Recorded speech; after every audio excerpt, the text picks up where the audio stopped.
Selamat sore semuanya. Perkenalkan, kami dari kelompok 5 yang beranggotakan Firanda Vicky Aulia Cynthia, Livia Teta Risa, Margareta Retna Dewi, Bujangga Bagus Adi Pramana, dan saya sendiri, Farul Setiawan. Di sini, kami akan mempresentasikan tentang teori pertumbuhan ekonomi. Yang pertama yaitu pengertian dari pertumbuhan ekonomi.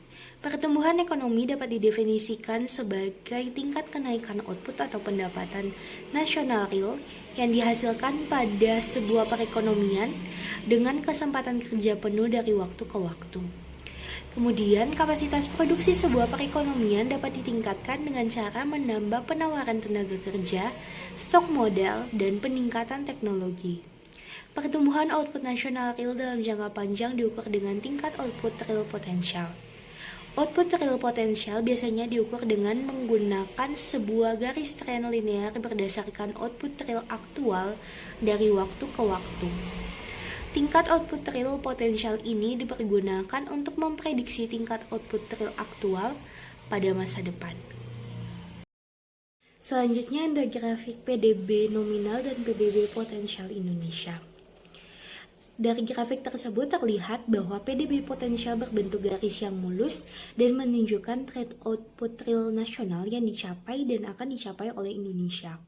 Sedangkan PDB real aktual berbentuk garis yang berfluktuasi, di mana terlihat pula bahwa PDB real aktual dapat terletak di atas atau di bawah PDB potensial. Selain ilustrasi pertumbuhan ekonomi dapat diperlihatkan dengan contoh berikut. PDB real Indonesia pada tahun 2017 sebesar 4.120 triliun rupiah dan pada tahun 2018 sebesar 4.285 triliun rupiah.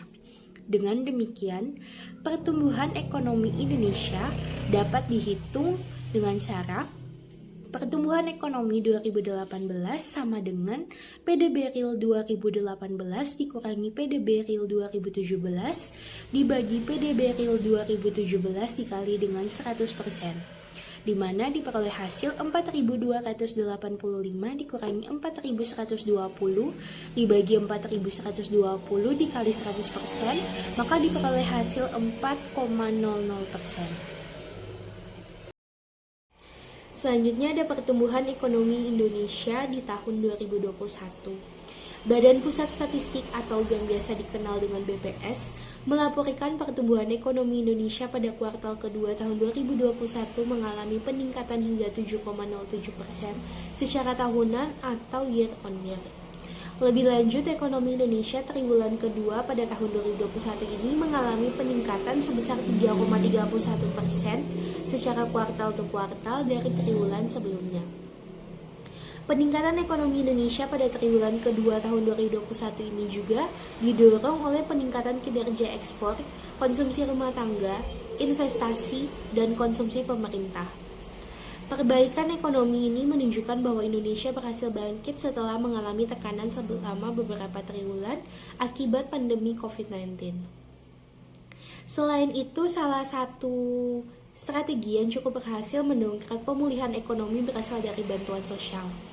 Bantuan ini mampu menjaga tingkat kemiskinan dan konsumsi rumah tangga masyarakat menengah ke bawah yang terdampak pandemi COVID-19.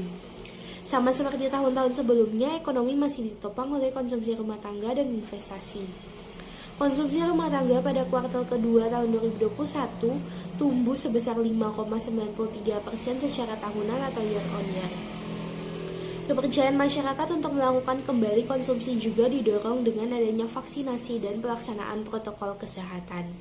Kedua hal ini diyakini dapat membuat mobilitas masyarakat berangsur normal pada beberapa aktivitas, meski dengan pembatasan.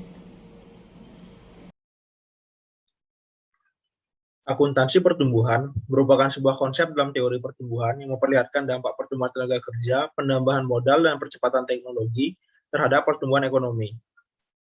Kerangka analisis akuntansi pertumbuhan didasarkan pada fungsi produksi neoklasik yang secara sederhana persamaan produksi neoklasik dengan kemajuan teknologi dapat dituliskan Y sama dengan A dikali fungsi dari KN, di mana Y adalah output nasional real, A adalah teknologi yang dianggap tidak dipengaruhi oleh variabel lain, K adalah modal, N adalah tenaga kerja, dan F adalah fungsi.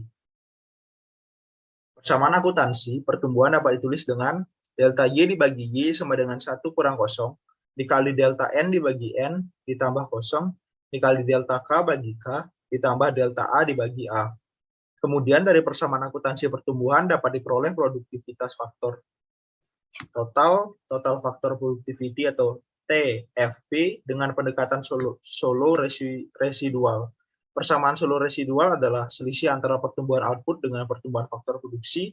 Persamaan ini dapat dirumuskan dengan delta A dibagi A sama dengan delta Y dibagi Y dikurangi 1 kurang 0. Dikali delta N dibagi N ditambah 0 dikali delta K bagi K. Model pertumbuhan neoklasik. Tokoh yang mengemukakan teori pertumbuhan neoklasik yaitu Robert Solow dan T. W. Swan. Oleh karena itu, teori ini dikenal pula sebagai model pertumbuhan Solow-Swan.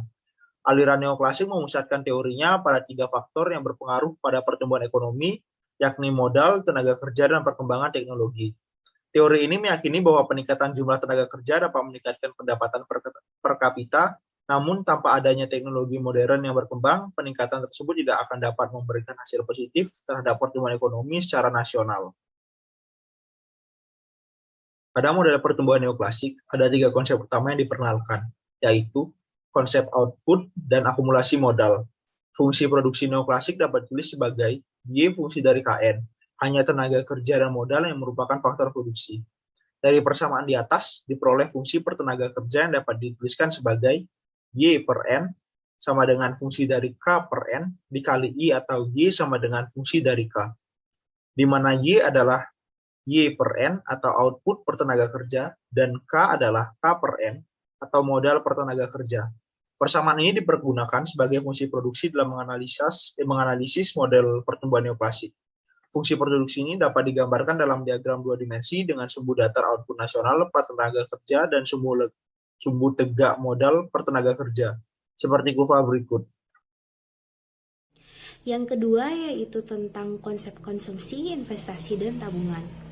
Dalam model pertumbuhan neoklasik, pertumbuhan ekuilibrium perekonomian tertutup dengan 2 pelaku dapat tercapai ketika tabungan terencana atau plan saving sama dengan investasi terencana yaitu I sama dengan S. Untuk penyederhanaan, misalkan bahwa neto dalam perekonomian adalah sebesar sebagian dari output atau pendapatan, maka dapat ditulis E sama dengan S dikali Y. Untuk S besar adalah tabungan neto dan S kecil adalah MPS.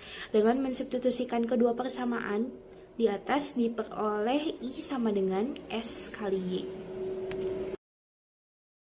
Selanjutnya, apabila kedua sisi persamaan dibagi dengan tenaga kerja, maka diperoleh I per N sama dengan S dikali Y dibagi N atau I sama dengan S kali Y.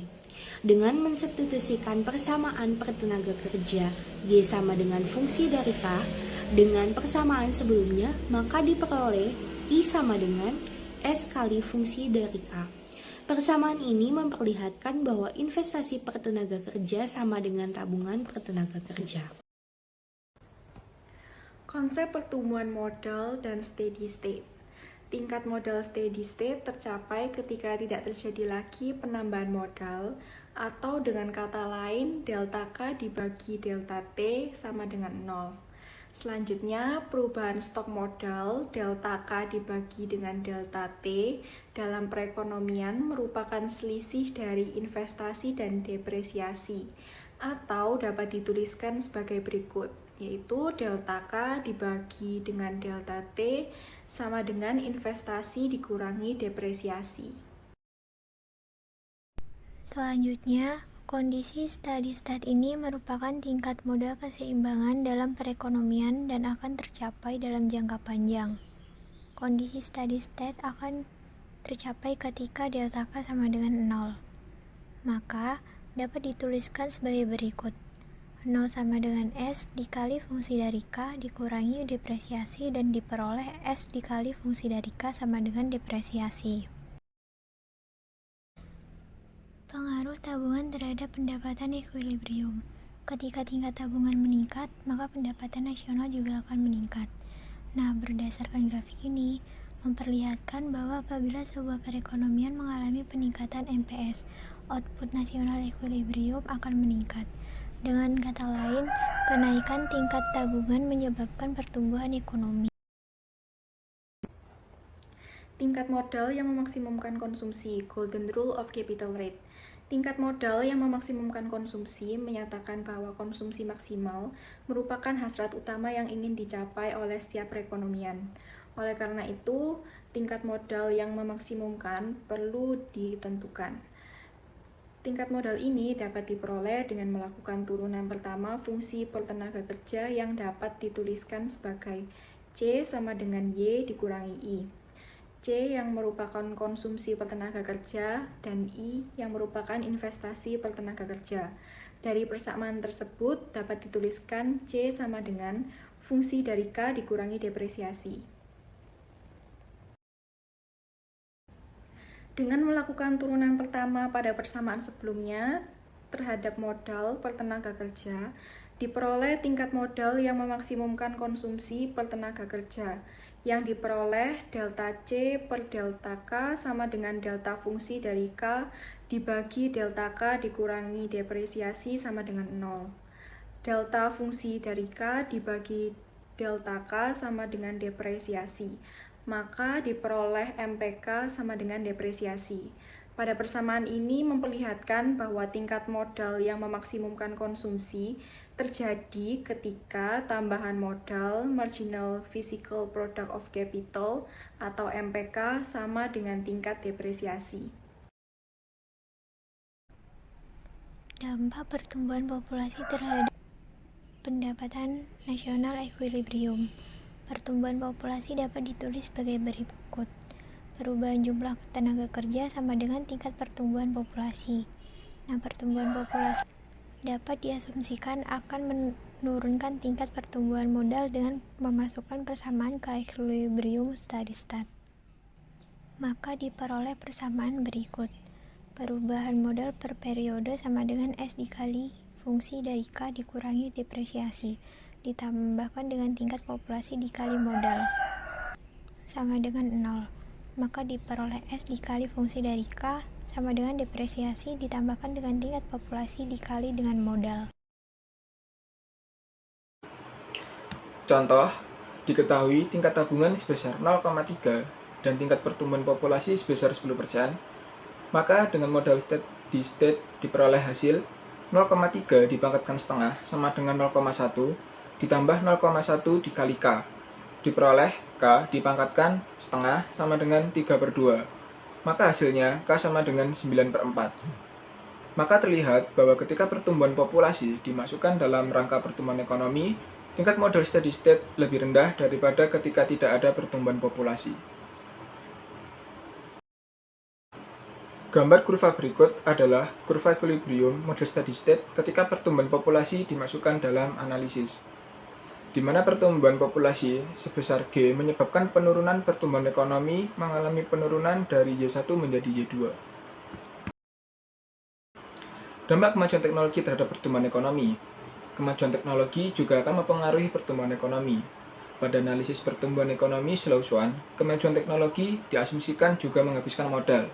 Apabila kemajuan teknologi disimbolkan dengan G, tingkat pertumbuhan modal dapat dituliskan dengan delta K dibagi delta T sama dengan S dikali dari fungsi K dikurangi depresiasi ditambah populasi ditambah teknologi dikali modal. Sehingga equilibrium steady state tercapai pada delta K dibagi delta T sama dengan S dikali fungsi dari K dikurangi depresiasi ditambah populasi ditambah teknologi dikali dengan modal sama dengan 0. S dikali fungsi dari K sama dengan depresiasi ditambah populasi ditambah teknologi dikali dengan modal. Kurva tersebut memperlihatkan model steady state dengan adanya kemajuan teknologi. Terlihat juga bahwa kemajuan teknologi menurunkan tingkat model steady state. Sekian presentasi dari kelompok kami, kurang lebihnya kami mohon maaf. Terima kasih.